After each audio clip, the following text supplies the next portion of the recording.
Hey everybody, KMO here. In yesterday's video, I mentioned that the older I get, the less fixated I am on criticizing the United States, and the more willing I am to regard it as largely a benign hegemon. Which is not to say a perfect hegemon, which is not to say, an entity above criticism, but one that I'm just less interested in criticizing than I was when I was younger. To which Sanguine writes, I look forward to second-term Trump smoothing relations with the Russians and Chinese so that later President Yang can help usher in a global golden age of abundance for everyone. Heart emoji. Hey, that sounds great. I hope we get to live in that universe. I'm not particularly optimistic, though. Barry writes, so, as you get older, you take a more benign view of your country. Seems odd to me, but I guess you have your reasons. Care to expand on them? Sure, I will expand on them. So I've been listening to the audiobook of The Narrow Corridor, States, Societies, and the Fate of Liberty.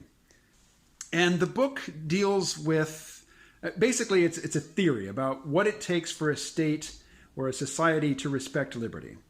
And there are a lot of ways that states can fail to ever achieve that respect of liberty, and there are ways for states or societies to have the benefits, basically, of damping down, conflict between people, creating a Leviathan, as Hobbes would say, so that it's not, everybody, a war of all against all.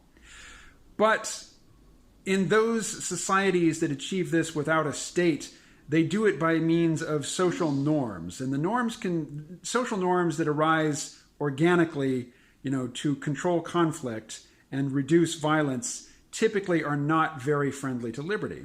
So, the formula for achieving a liberty-respecting Leviathan is fairly specific, and there are more societies and states which fall outside of that range than inside of it.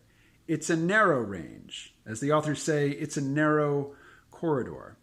And so, even the states that are in the narrow corridor, as far as I know, there's never been one that has been perfect. And when it comes to global military hegemons, sole superpowers, I don't really know of any other than the United States. Now, you can talk about the known world. You could say, practically speaking, or almost, the Roman Empire was, the global military hegemon. How does the United States compare to the Roman Empire? A slave state. A state where military leaders and political leaders openly said, hey, let's go to these other places and conquer them and take their stuff and bring their people back as slaves. How does the United States compare to that? Pretty well, I have to say. So is there a contemporary peer to the United States? Does China count? Militarily, no. They don't have the ability to project force around the world the way the United States does. But suppose we did grant them, peer status to the United States. How does China stack up in terms of respecting the liberty of its citizens to the United States? I think the United States compares pretty favorably in that instance. Is there some historical or contemporary example of an analogous society to the United States that did a better job? I don't know of one. If you do, post in the comments below.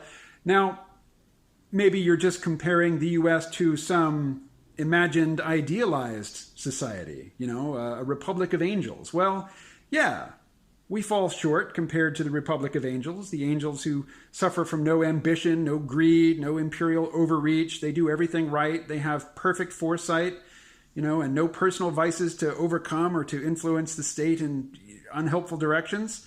Yeah, the U.S. stacks up pretty poorly when compared to something that doesn't exist. If that's your insistence, that the United States be, compared to something that doesn't exist and never has existed, but could potentially and exists in your imagination, fair enough. I mean, it's to say that we're living in the most materially abundant time ever, and yet we still need to improve.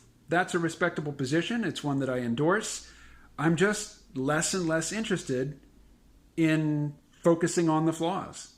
I'd rather focus on, looking for that path to the better place, identifying trends that are taking us out of the narrow corridor and, heading off those trends, stopping them in their tracks.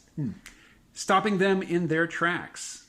All right, the camera is shaking. I know it's annoying, and I need to go pick up some food, so I will talk to you again tomorrow. But if you're unsatisfied with my answer, comment below. Like, share, subscribe, all that good stuff, and I will talk to you again tomorrow.